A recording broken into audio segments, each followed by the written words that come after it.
Bonjour à tous, toute l'équipe de Mosaïque Cristal se joint à moi pour vous souhaiter une très bonne année. Avant de foncer en 2025, on va prendre le temps de faire un retour dans le passé, sur les traces de notre histoire. Et on commence avec le général Crémer. Né à Sarreguemines en 1840, Camille Crémer est connu pour son rôle dans la guerre franco-prussienne. Dans une lettre, Victor Hugo le présente comme un général au cœur vaillant, un général qui a donné son nom à une rue de Sarreguemines.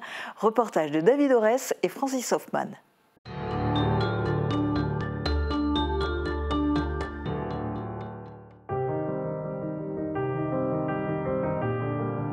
Le général Crémer meurt à l'âge de 35 ans dans la plus affreuse des misères, à Paris.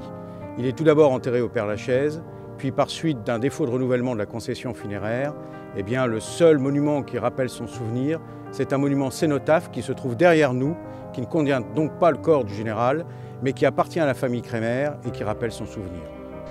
Camille Crémer, né à Sarreguemines en 1840, est connu pour son rôle dans la guerre franco-prussienne. Il s'est distingué par sa bravoure et son leadership, notamment lors de la défense du pont de la Sarre à Sarreguemines. Dans une lettre, Victor Hugo le présente comme général au cœur vaillant, un général qui a donné son nom à une rue de Sarreguemines. Camille Crémer naît le 6 août 1840 à Sarreguemines. Il est l'aîné d'une famille de 4 enfants, 3 garçons et une fille, issu d'un milieu très modeste. Il sera orphelin à l'âge de 11 ans. Il passera son enfance ici, dans cette rue, la rue du Quartier à l'époque, aujourd'hui devenue la rue des Généraux Crémer. Et il sera scolarisé tout d'abord au collège impérial de Sarreguemines, puis ensuite au lycée impérial de Sarreguemines, où on est sous le règne de Napoléon III. Et ce lycée est aujourd'hui connu des Sarregueminois comme étant le lycée Jean Depange.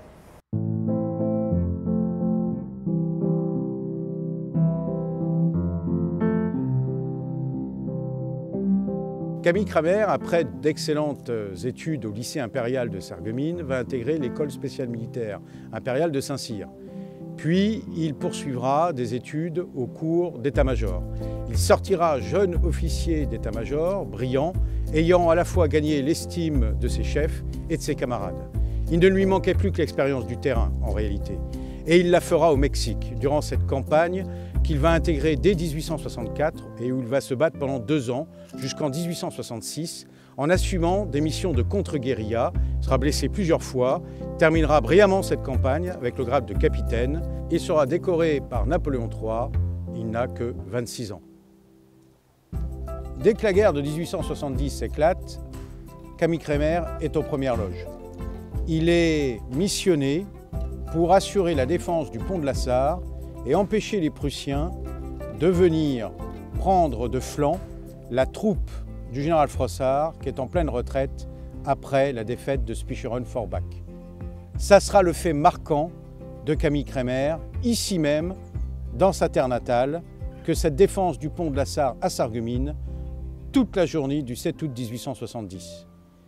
Il quittera au soir la ville sur ordre, la laissant désormais ouverte à l'ennemi, la rage au cœur, se promettant qu'un jour il viendrait la libérer. À partir de là, le futur général Crémer se retrouvera dans la nasse de l'armée de Metz, trahi par Bazaine, devant faire un choix terrible entre son devoir d'obéissance d'un côté à ses chefs et sa conscience de résistant d'un autre côté. Il aura décidé d'être résistant, de continuer le combat et d'aller s'évader de Metz pour rejoindre Gambetta à Tours et reprendre la lutte. C'est très exactement ce qui se produira à la fin du mois d'octobre, début du mois de novembre 1870. Le général Crémer va libérer Dijon le 30 décembre 1870 et de là, il partira pour la Franche-Comté, s'illustrer à nouveau sur les champs de bataille jusqu'à la fin du mois de janvier. Il terminera cette campagne le 1er février 1871 avec les rangs et appellations de général de corps d'armée. Comme ses camarades républicains qui avaient servi loyalement la République de Gambetta et la défense nationale, il sera malheureusement épuré politiquement par le gouvernement d'Adolphe Thiers au cours de l'été et de l'automne 1871. C'est à ce moment-là, en effet, que le gouvernement Thiers adoptera une loi visant à casser de leur grade ceux qui avaient été promus pendant la guerre pour la défense nationale. Crémer sera rétrogradé au grade de capitaine, grade qu'il occupait à Metz, et il sera relevé de ses fonctions. Kremer ne peut pas l'accepter. Il va adresser une lettre de démission au ministre de la Guerre, ce qui lui vaudra encore des ennuis sur le plan disciplinaire. Et finalement, aboutira à ce qu'il soit privé de solde et de pension pour la suite des événements. Voici la fameuse lettre que le général adresse au ministère de la Guerre. Nous sommes en novembre 1871. Monsieur le ministre, j'ai donc l'honneur de vous adresser ma démission, me contentant comme récompense de 15 années de service d'avoir mes biens confisqués, mon père exilé, mon frère tué et mon pays natal livré. Tant de bonheur me fait redouter ce que me réserve l'avenir que vous me faites, et je préfère attendre en simple citoyen l'occasion de refaire la guerre aux Prussiens. Veuillez agréer, monsieur le ministre, l'assurance de tout le respect avec lequel j'ai l'honneur d'être votre très dévoué et obéissant serviteur. Signé Kremer, Lorrain annexé et ex-général gambétiste. Pour immortaliser le souvenir du général Kremer dans la rue de son enfance, on a inauguré en septembre 2022 une plaque à sa mémoire qui a été réalisée par les services de la ville de Sarreguemines. C'était un moment solennel samedi au centre-ville de Sarreguemines. Le général Camille Kremer, héros de guerre sous Napoléon III, a été mis à l'honneur pour les 150 ans de la guerre franco-prussienne.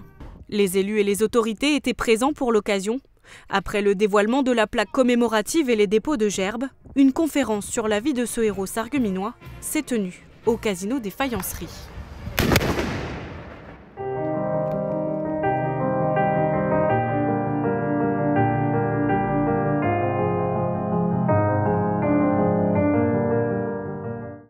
Revenons maintenant sur un moment marquant de l'histoire locale. Le 22 août 1919, le président Raymond Poincaré se rend à Bitche pour remettre la Légion d'honneur en reconnaissance de son héroïque résistance lors de la guerre franco-prussienne. Retour sur cet événement marquant avec Francis Hoffman.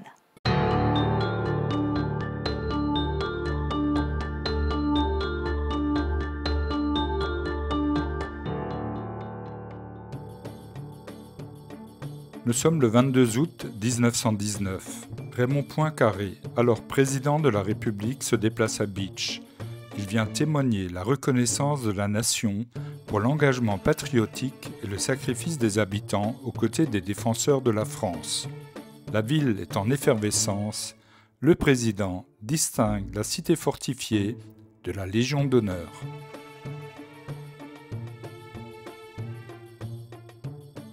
La ville n'a que 7 jours pour préparer le déplacement de Raymond Poincaré. Elle ne dispose plus des symboles de la République et naturellement, elle ne peut utiliser celle de la venue de l'empereur 10 ans auparavant. Aussi, elle parcourt la région pour acheter des drapeaux, des fanions et un buste de la République pour 1800 francs. 5000 francs seront en outre utilisés pour organiser la réception.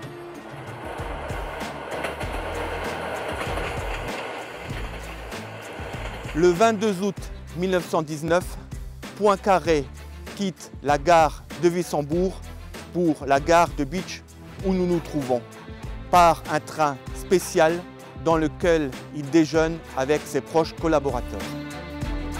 À 14h45, le train s'arrête sur ce quai. Il descend exactement ici devant la gare qui n'a pas changé depuis le début du XXe siècle. Il se rend ensuite sur l'ancienne rotonde, aujourd'hui détruite, qui se trouvait à l'angle gauche de la gare. En ces lieux, l'ancienne rotonde qui n'existe plus, qui était aussi l'ancien buffet de la gare, il est reçu par le maire, le commissaire de la République et les membres de la municipalité.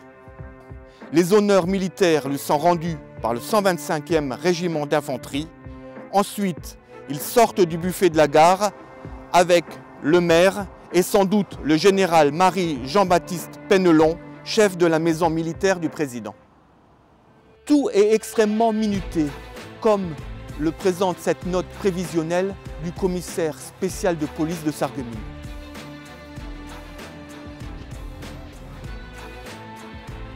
À 15h15, il quitte la gare pour rejoindre la statue Jeanne d'Arc. Avec les autorités, il franchit la porte de Strasbourg, pavoisée des couleurs de la France, de la Lorraine et de Bitche. Les jeunes Lorraines en costume local attendent cet hôte prestigieux.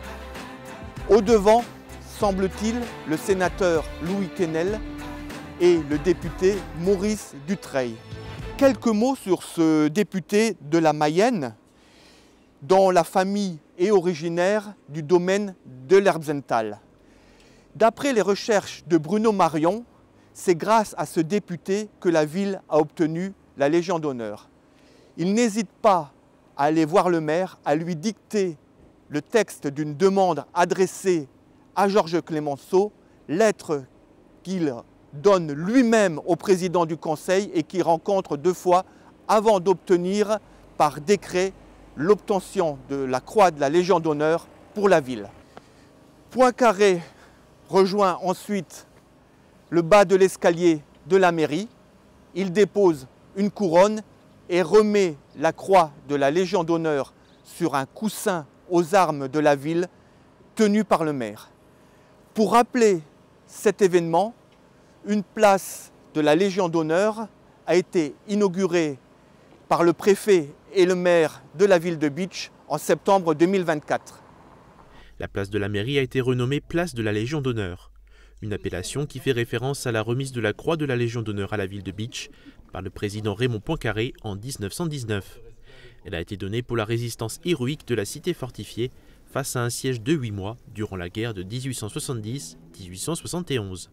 Parmi les autorités militaires présentes, les généraux Gouraud, Tantôt, de Mauduit, de Mitry, Hirschauer, Andlauer et Brice Adrien Bizot, né à Bitche. Le président Poincaré se déplace un petit peu et se positionne devant la statue de Jeanne d'Arc que voici, mais qui se trouvait à cette époque devant l'église. Il entame alors devant une foule sur le perron, accompagné du seul maire selon ses volontés, son allocution. La ville de Bitche a subi pendant la guerre de 1870-1871 un siège mémorable de 8 mois. Incendiée par obus, sa population a été réduite de 2700 à moins de 1000 âmes, dont seulement 119 hommes valides. 2 mois après l'armistice, sur un ordre écrit du gouvernement français, et après avoir obtenu les honneurs de la guerre pour sa glorieuse garnison, il m'a paru opportun de commémorer son siège mémorable et de récompenser la conduite héroïque de ses habitants en attribuant à Bitche la croix de la Légion d'honneur. Pour la petite anecdote, suit une présentation des maires des communes du canton de Bitche et des plus proches des cantons voisins de Rohrbach et Wolminster. A noter que le maire de Bärental s'excuse par télégramme et celui de Sturzelbronn ne se déplace pas car se disant très âgé et maladif. Le maire Müller est décoré comme officier d'académie et au nom de tous ses concitoyens, une jeune bitchoise, Élise V, âgée de 13 ans, arbore humblement la Légion d'honneur dont la ville vient d'être décorée. Après les remerciements du maire à la suite du discours du président Poincaré, celui-ci rejoint la citadelle via la rue Saint-Augustin. Un convoi de 12 véhicules ouvert par le capitaine de Courcelles suit ensuite la voiture du président et du commissaire général, une voiture Pierre Arau venue la veille du commissariat général de Strasbourg. Notons que la première version du protocole, le président devait rejoindre la citadelle via cette pente abrupte à pied en 15 minutes. Après une visite rapide de la citadelle, il retourne à la gare de Bitche où il prend le train à 16h15 pour se rendre à Metz. Le président Poincaré, à peine parti pour Metz et Thionville, que la presse locale relate abondamment ce déplacement. Le Courrier de la Sarre parle d'une forêt de fanions et de drapeaux à Bitche pour la venue de Poincaré. La presse nationale, l'Excelsior, le matin, relate abondamment à nouveau ce déplacement qui a été commémoré par la ville de Bitche en 2019.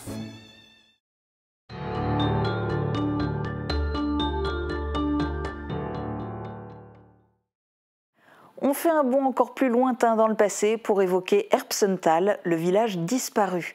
Peu connaissent son histoire, celle qu'on raconte et qui date du XIIIe siècle, et celle qu'on connaît, plus récente, datant du XVIIIe siècle. Plongeons dans le lointain passé avec Sandrine Serbino, Marc Huder et Francis Hoffman.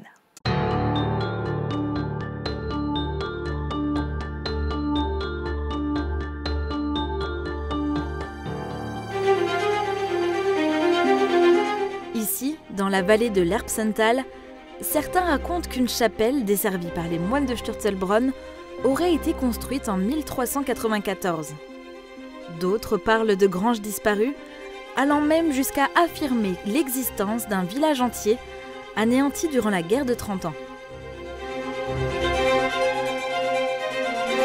L'Erbsenthal, jalonné par quelques traces du passé, dont une belle chapelle, est un écart d'Egelsart entre les collines boisées du Bissenberg, de l'Abstberg, de l'Erbsenberg et du Rothenberg. Coulé dans le lit de la Rothenbach, le domaine d'une longueur de 3 km s'étend sur 33 hectares des deux côtés de la rivière.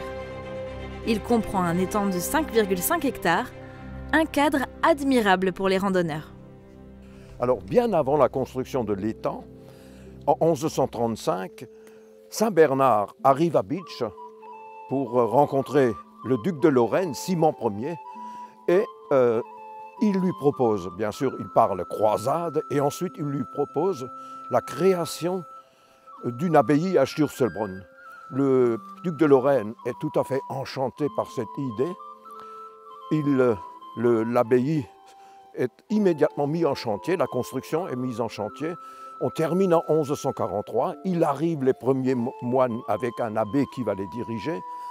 Ils font toutes sortes de corps de métier, ils font même de la formation professionnelle pour les habitants d'ici, maçons, enfin bref, tous les métiers. Et ils se mettent à défricher des parties de forêt, les terrains les plus plats comme ici par exemple, et à les mettre en culture. Et parallèlement à ça, compte tenu qu'ils ne mangent que du poisson et que de la volaille, ils partent donc dans la construction des étangs. Ils font des barrages sur les ruisseaux et c'est comme ça que sont nés beaucoup d'étangs dans le pays de Bitche et dans la zone d'influence de l'abbaye de Sturzelbronn. Ouais, effectivement, Émile, parce que j'ai découvert un document de 1196 donc, qui confirme le don par Jean de Kirkel, seigneur de Waldeck, le château qui est juste à côté, qui donne beaucoup de forêts à l'abbaye et qui autorise les moines à faire construire l'étang d'Erbsenthal à la même époque. Voilà. Après, il faudra attendre 1736 pour voir le forestier Michel Gasser qui fera construire une scierie proche de cet étang.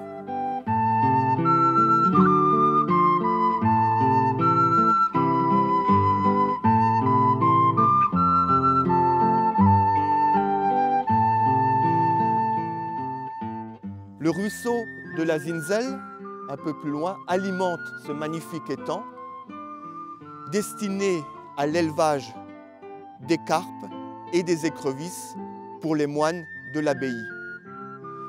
Ces moines qui possédaient une dizaine d'étangs dans les environs.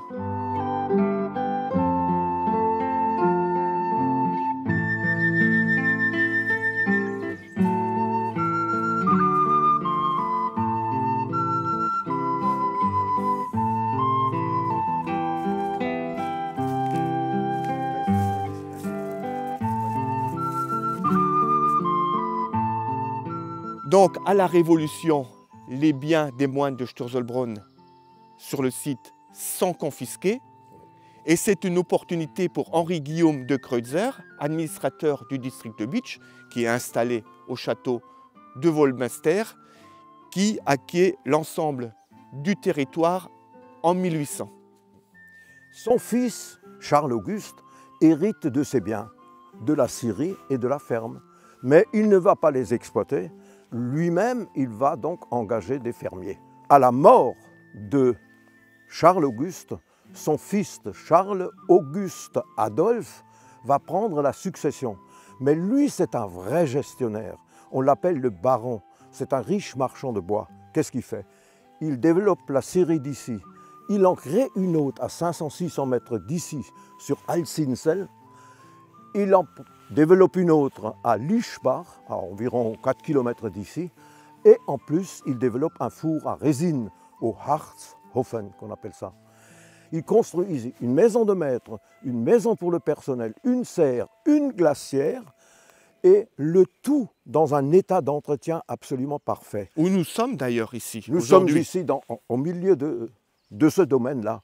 Les gens d'Egelsart de l'époque appelaient ça un domaine merveilleux. Les allées étaient bien faites, il y avait des espaces verts, il y avait des gazons, il y avait des choses absolument merveilleuses. Lui, quand il meurt, sa fille, Hélène Julie de Kreutzer, va épouser Paul Bernard Dutreuil. Paul Bernard Dutreuil est député de la Moyenne. Pendant 6 semaines par an, la famille Dutreuil est autorisée par l'administration allemande, parce que nous sommes après 1870, à venir résider ici. En 1915, le domaine ici est placé sous scellé par les Allemands. Les Dutreuil ont été obligés de fuir en Suisse avec la complicité du maire et la complicité des 2 Dietrich, lesquels ils sont amis. Et de la Suisse, ils vont passer en France. Donc ça s'est assez mal passé. Il y a quand même aussi, Émile, des éléments de triste mémoire sur le site, hein, notamment des accidents. Tu parlais de cette fameuse Hélène, tu peux nous raconter l'histoire du bazar de la Charité? Oui, Hélène Dutreuil donc, a été brûlée vive le 4 mai 1897 dans ce célèbre incendie, ce triste incendie du bazar de la Charité à Paris, au milieu de plus de 120 personnes. Brûlée comme elle. J'ai aussi en mémoire, en 1862, il y a eu une petite fête et 2 jeunes d'une vingtaine d'années qui ont un peu abusé de la boisson sont morts à quelques pas de là. Et puis, il reste ce dernier accident en 1920. Un autre accident, c'est-à-dire, c'est la vicomtesse Lavorce André Quatresols de Marolles, qui fait une chute mortelle depuis le rocher de Erbsenfels, à peu près 1,5 km d'ici, sur l'Erbsenberg. Elle était en visite ici, auprès de la famille Dutreuil, et elle décida d'aller se promener, avec sa fille d'ailleurs. Donc, elle a escaladé le fameux rocher célèbre rocher de l'Arche, emblématique du pays de Bitche, et elle a glissé. Elle s'est agrippée à un arbuste, et les arbustes dans le rocher ne sont jamais bien ancrés. Hein. Donc les racines ont cédé, elle est tombée dans le vide, elle est décédée. Et les journaux de l'époque en ont fait part de cette actualité. Sur le rocher, on voit encore une croix blanche dessinée sur le rocher.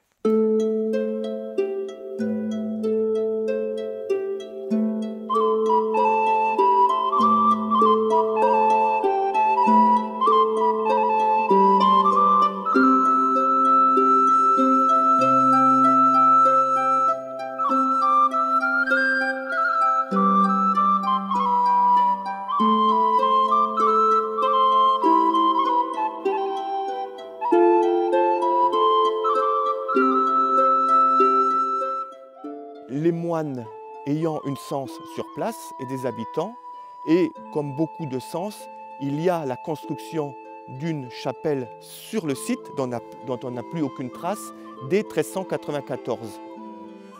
Alors la sœur du propriétaire, qui s'appelait Malvina, a fait reconstruire la chapelle en 1859. en 1860, l'abbé Cordier obtient de la part de l'évêque l'autorisation de lire des messes dans cette chapelle.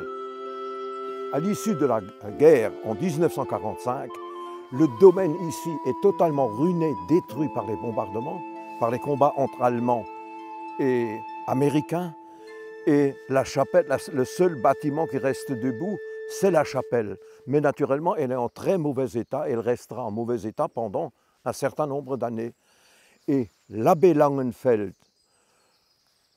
qui est né ici en 1902, il est curé à Saint-Louis-les-Bitches, il vient ici très souvent pour se ressourcer, c'est le milieu de son enfance. Il arrive ici et il fait l'impossible pour restaurer cette petite chapelle. Le 14 juillet 1973, il rencontre ici la famille Ulrich Ilkirch qui lui offre une statue de la Sainte Vierge à poser à l'intérieur de la chapelle. Il continue à travailler, il est presque là, presque toutes les semaines, avec des seaux, avec toutes sortes d'outils et toutes sortes de matériaux. En 1987, il répare la toiture, il fait réparer la petite cloche qu'il trouve sous la toiture. En 1989, les deux Dietrich refont les fenêtres et les vitraux.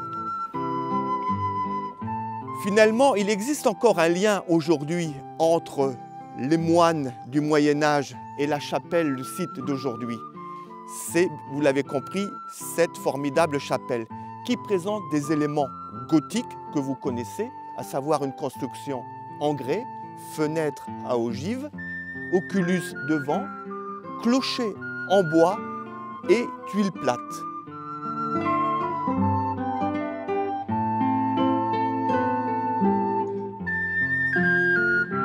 Un autre événement qui est venu endayer le site, nous sommes à quelques mètres de la chapelle, cette croix d'août 1859 qui rappelle la mort tragique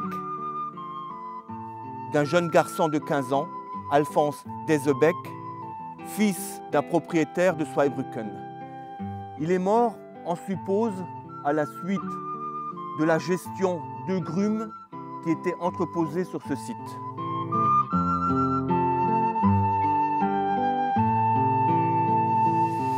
Finalement, riche d'histoire, comme on l'a évoqué ensemble, l'Erbsental, c'est quand même un site emblématique du pays de Bitche qui mérite d'être redécouvert.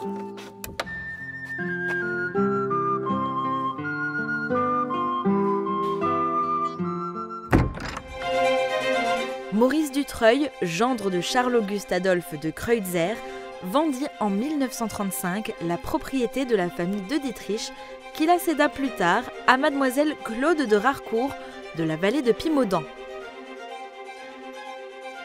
On dit dans nos villages que récemment, cette propriété qui est constituée très majoritairement par des forêts a été rachetée par le Crédit Mutuel.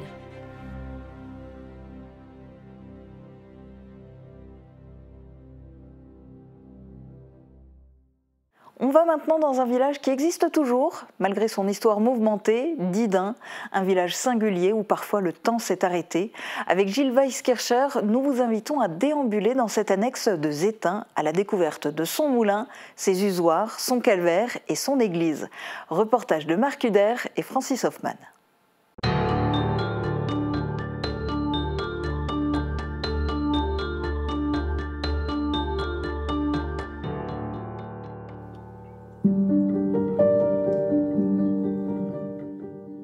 Le village de Didun, situé à 10 km de Sarreguemines, s'étend sur 300 hectares.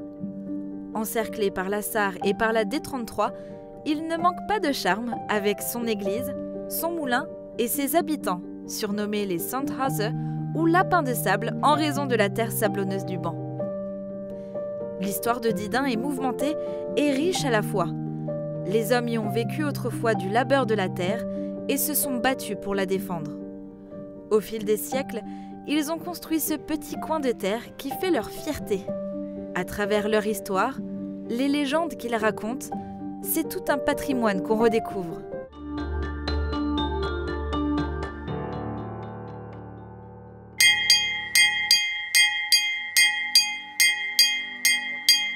Bienvenue au moulin de Didin. Donc vous êtes ici devant une des plus anciennes bâtisses du village, puisque ce moulin date historiquement de 1640. 1640 est la date de première mention de ce moulin. C'était en fait l'époque de la sinistre guerre de 30 ans. Le village de Didin était complètement détruit, comme bon nombre de villages également aux alentours. Et du moulin, il ne restait que les 4 murs. Et on sait, de par ces sources historiques, que c'était un moulin à farine, de seigle et de blé.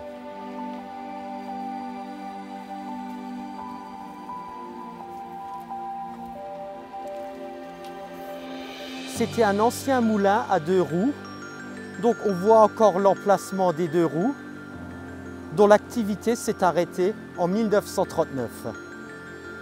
Le grand-père de l'actuel propriétaire, Gustave Pfeiffer, avait repris le moulin en 1937 et il est connu pour des faits de résistance. En fait, il a caché des prisonniers aux nazis et malheureusement, il a été dénoncé en 1944. La Gestapo l'accueillit dans la cour du moulin. Il a été déporté au camp de Schirmeck, puis ensuite en Allemagne, où il a dû travailler dans des fermes. Il a finalement pu s'échapper pendant la débâcle en 1945 pour retrouver son foyer le 8 mai. Et ses faits de résistance ont été récompensés par la Légion d'honneur en 1971.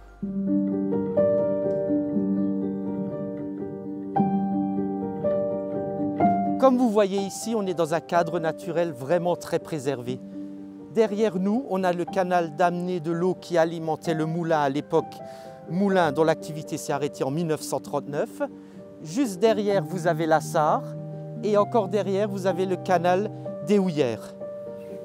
Alors, qui dit Sarre, dit aussi élément en furie. Et effectivement, autrefois, il y a eu des crues mémorables au niveau de cet endroit.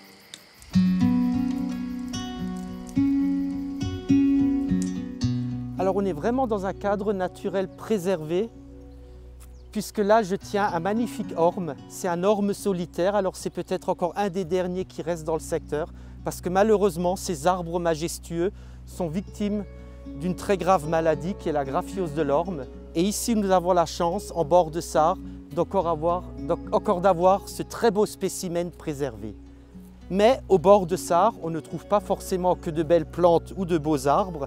Il y a également un personnage sinistre qui peut rôder, qu'on appelle l'homme au crochet ou le Hokemon. Personnage légendaire très connu et qui peut happer les petits-enfants qui s'approchent trop près de l'eau avec son crochet. C'est un croque-mitaine que les parents utilisaient bien volontiers pour prévenir leurs enfants de ne surtout pas s'approcher de l'eau. Donc personnage sinistre, mais qui a certainement sauvé beaucoup de vies.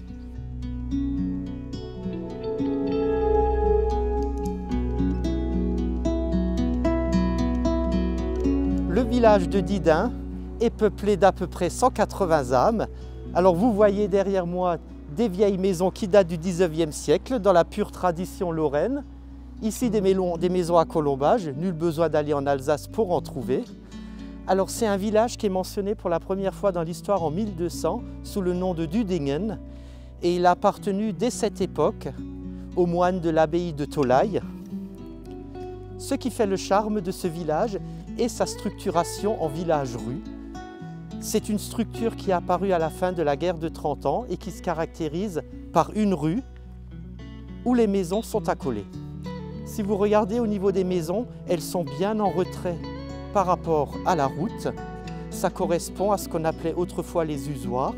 C'est là où les gens, les agriculteurs, beaucoup d'agriculteurs à cette époque, la population était majoritairement agricole, c'est là où ils mettaient tous leurs ustensiles de travail, qui pouvaient mettre leur bois, que se trouvait aussi le tas de fumier, etc.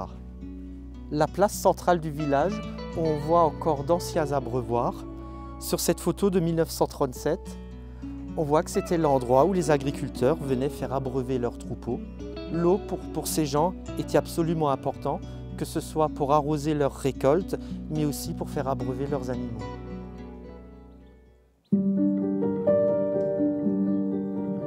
un des éléments qui fait la fierté des villageois de Didin est ce magnifique calvaire de la Sainte Trinité. Alors, ce calvaire date du milieu du 19e siècle. Alors, pourquoi la Sainte Trinité? Si on démarre du haut, vous voyez ce magnifique Dieu le Père qui tient un globe, le Christ et l'Esprit Saint sous forme de colombe. Et cette iconographie de la Trinité n'est pas anodine, puisque la paroisse de Didin est placée sous la protection de la Sainte Trinité.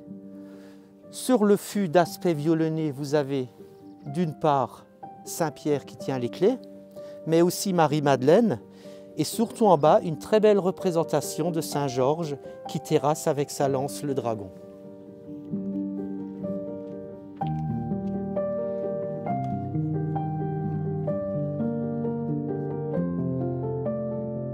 Nous voici dans l'église de Didin, église dédiée à la Sainte Trinité.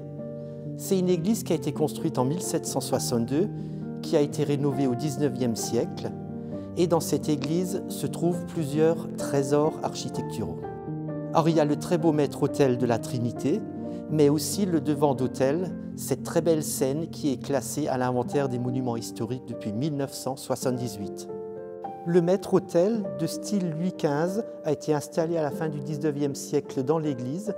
Il est également dédié à la Trinité et il nous vient de l'ancien couvent des Capucins qui est maintenant l'Institut Sainte-Chrétienne de Sarreguemines.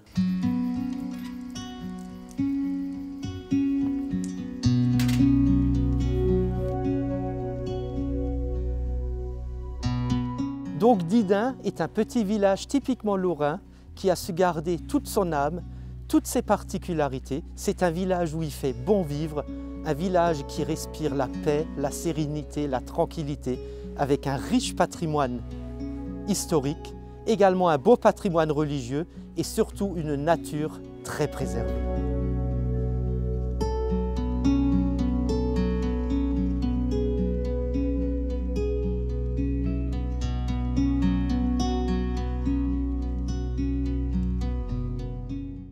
On se penche maintenant sur un exemple en termes de restauration, la Paulusmühle. Ce moulin ancestral, niché entre les collines de Sourtes, est l'un de ces lieux emblématiques qui racontent un passé riche de tradition et de travail. Histoire d'Histoire vous propose de plonger dans la restauration et l'histoire de cette ancienne meunerie transformée en maison d'hôtes. Réalisation Marie-Morgane Pires, Francis Hoffman et Marc Huder.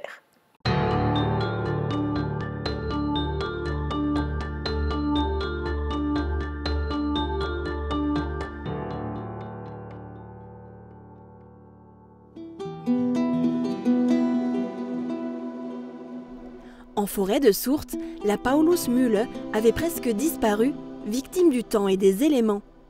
Et puis, il y a 20 ans, une famille de passionnés par l'histoire et le patrimoine local a décidé de lui redonner vie. Avec un soin particulier, elle a préservé l'authenticité des lieux et restauré ce moulin ancestral en respectant chaque pierre, chaque objet qui nous relie au passé. La Paulusmühle est devenue un lieu unique, mêlant charme d'antan et renouveau, un hommage à la mémoire et au savoir-faire des générations passées.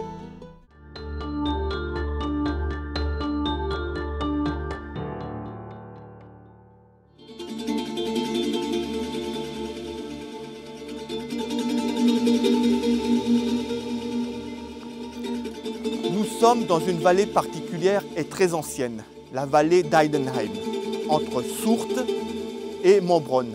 Cette vallée irriguée par le ruisseau de Saint-Louis qui a fait tourner dès le XVIIe siècle le moulin de la Paulusmühle, malheureusement aujourd'hui détruit, et la Paulusmühle où nous nous trouvons. Ce moulin et scierie ont été construits en 1711 sur autorisation du duc de Lorraine par des familles originaires du pays du Ver, les Oberhauser et les Walter. Donc, cette construction, typique du XVIIIe siècle, répond à un plan habituel, à savoir le moulin, avec l'emplacement de la roue, la maison d'habitation et la scierie. La famille Walter conserve le bien jusqu'à la Révolution, où, en 1793, comme l'indique ce linteau, Chrétien Stockober rachète le moulin. Lui-même, on le voit sur ce nouveau linteau, positionné ici, qui date de 1829 et qui traduit l'agrandissement du moulin, en plus de la scierie qui était présente. Au milieu du 19e siècle, la famille, les héritiers Stockober, revendent le site, le moulin, naturellement la scierie, au Burguin Schwerer, la verrerie de Meisenthal. Pourquoi? Simplement pour installer ce nouveau bâtiment, une taillerie que l'on repère facilement à travers ce système de poulies et surtout ces vitres où était positionné le tournage pour graver les verres.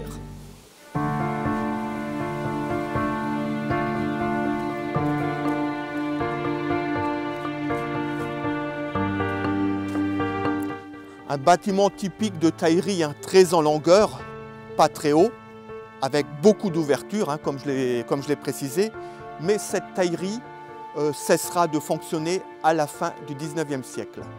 À partir de ce moment-là, ce sera la famille Rimlinger, des familles de meuniers, qui sont notamment présents à Rallin, qui reprendra le site. Et il y avait une date qui rappelait cette transformation en 1895, c'est ce linteau qui malheureusement a disparu. La famille Rimlinger poursuit l'activité de meunerie, s'engage encore dans l'activité de scierie, l'activité agricole qui est toujours présente, comme le démontre l'ancien bâtiment présent ici en face de nous.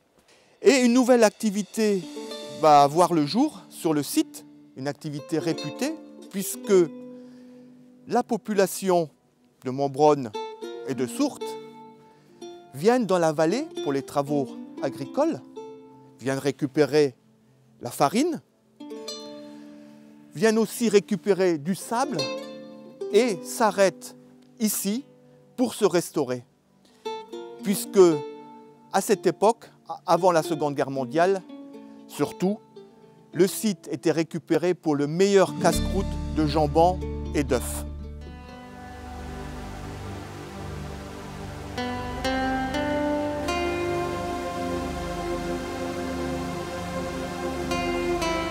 On est à quelques centaines de mètres du moulin de la Paulusmühle, sur le site de la Pauluskapelle.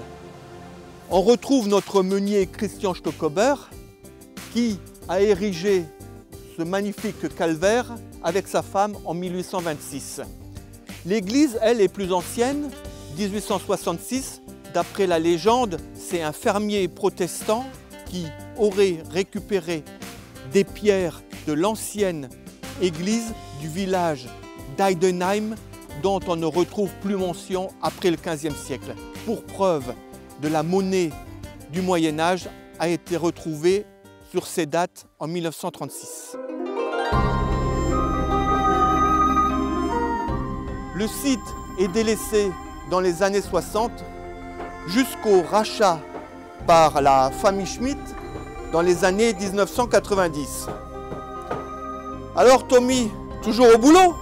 Bah oui, toujours en train de bricoler un petit truc. Bien sûr.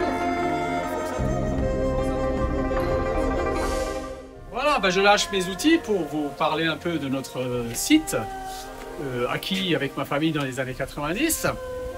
Alors nous avons commencé par le bâtiment ici, parce qu'il fallait bien qu'on habite assez rapidement quelque part. Nous avions une maison un peu tirée d'achat que nous avons vendue sur un coup de tête pour justement venir ici. C'est un lieu qui était à vendre et quand j'ai entendu que c'était à vendre, en fait, je ne tenais plus en place parce que quand j'étais petit, venant de Sourtes, nous avons passé beaucoup de temps ici avec les copains et puis c'était un peu un rêve. Alors un rêve qui était difficile à faire comprendre à la famille, mais ça a passé. Donc nous avons rénové dans un premier temps ce bâtiment-là, qui était complètement en mauvais état. Il n'y avait plus de fenêtres, plus de portes. À l'intérieur, tout était à refaire. Et nous avons assez rapidement, au bout d'un an, pu habiter ici, alors que tout le reste autour était en ruine. Dans un second temps, ce bâtiment-là, qui était complètement à terre, Nous avons dû récupérer énormément de matériaux à droite et à gauche. Une ancienne maison récupérée rue du Neudorf qu'un habitant a souhaité démonter. Nous sommes allés la démonter là-bas, en famille, avec l'aîné surtout à l'époque. Et les pierres d'angle, les encadrements de fenêtres et même les volets et la fenêtre qui est là viennent donc de là-bas. Ensuite, il y a énormément de matériaux récupérés un peu partout, des tuiles à Rohrbach-les-Bitches sur une maison démontée, au moulin de Meisenthal, là où il y a le karting maintenant. Beaucoup de matériaux récupérés. Et ensuite, les poutres des arbres abattus ici et sciés par nous-mêmes aussi. Voilà, donc beaucoup de matériaux de récupération. Il ne restait plus rien ici. Tout était vandalisé, disparu, parti dans le sol ou ailleurs. Le moulin de Button a été récupéré aussi. Toutes les transmissions, tous les outils, toutes les meules du moulin de Button sont ici. Des vieux fours à pain que je peux peut-être vous montrer un peu par ici. Alors 2 anciens fours, petite terrasse pour le café quand il y a l'ouverture le dimanche. Et ensuite, pareil là-bas, tous les encadrements de fenêtres, toutes les portes, c'est que de la récupération.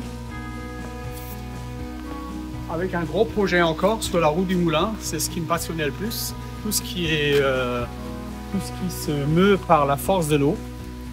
Ça, c'est quelque chose qui me passionne. Ça a une force tranquille et c'est la nature en fait qui nous donne ce cadeau pour se faire mouvoir des éléments, des machines. Et cette fameuse roue qu'on veut remettre en état, elle actionnait le moulin à farine et la scierie et à un moment donné la taillerie de verre. Alors le bâtiment qu'on voit ici, le moulin, il était complètement il n'était pas démoli, mais il était en très mauvais état. Et quand on a travaillé dessus, on s'est rendu compte qu'il fallait descendre. Et à un moment donné, on était sur les fondations qui sont en fait, c'est un radeau en bois sur lequel le bâtiment a été construit. C'est du bois de pin et le bâtiment construit là-dessus. Alors on avait dû pomper l'eau, on a dû refaire les fondations. On a remonté le bâtiment comme il est là maintenant avec des pierres de récupération d'ici et beaucoup aussi de ailleurs. Par exemple, les encadrements de porte, c'est des encadrements de porte qui viennent d'ici, avec les inscriptions, avec la swastika, avec Stockover, tout ça, ça vient d'ici. Par contre, il y a des montants de fenêtres et des linteaux de fenêtres qui effectivement étaient naturellement et tous plus en bon état. Alors on les a récupérés ou on a pu à Meisenthal, sur d'autres maisons. Volksberg, on est allé un peu partout pour faire de la récupération de matériaux qui ont été utiles pour la reconstruction d'ici.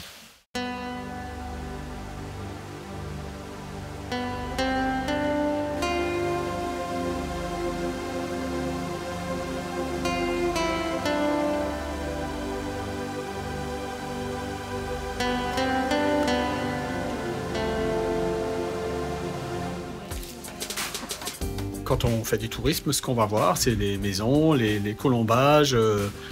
C'est ça qui m'anime en fait. Et ça me passionne parce que ça ne crée pas de pollution, ou le moins possible. Ça n'entraîne pas beaucoup de déplacement de matériaux.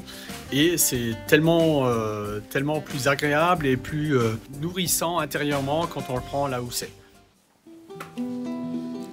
Voilà, je suis le plus jeune fils de Tommy. C'est moi qui ai repris le projet de mes parents et donc qui a décidé dans les années 2017 de reconstruire le bâtiment après un accident de mon père. Donc j'ai senti la nécessité de reprendre ce projet en main parce que j'avais peur que ça n'aboutisse jamais. Et on a donc entrepris la reconstruction du moulin et de l'ancienne habitation juste derrière moi. Et j'avais vraiment à cœur que ce bâtiment soit refait à l'identique avec les techniques de construction traditionnelles que j'ai mis en œuvre ici. Et ensuite, on a rapidement eu le projet avec ma compagne d'en faire une maison d'hôte, vu les surfaces importantes que contiennent le bâti, pour valoriser le patrimoine et en faire profiter aussi à d'autres gens. Et donc on a ouvert notre maison d'hôte en juin 2024. Et on a donc 3 chambres avec les petits déjeuners et repas du soir qu'on fait. On a des gens qui viennent rechercher le calme, l'accès direct à beaucoup de chemins de randonnée ici autour et le lien avec les sites verriers de Meisenthal, Saint-Louis-les-Bitches qui sont accessibles à pied d'ici, et qui est très intéressant.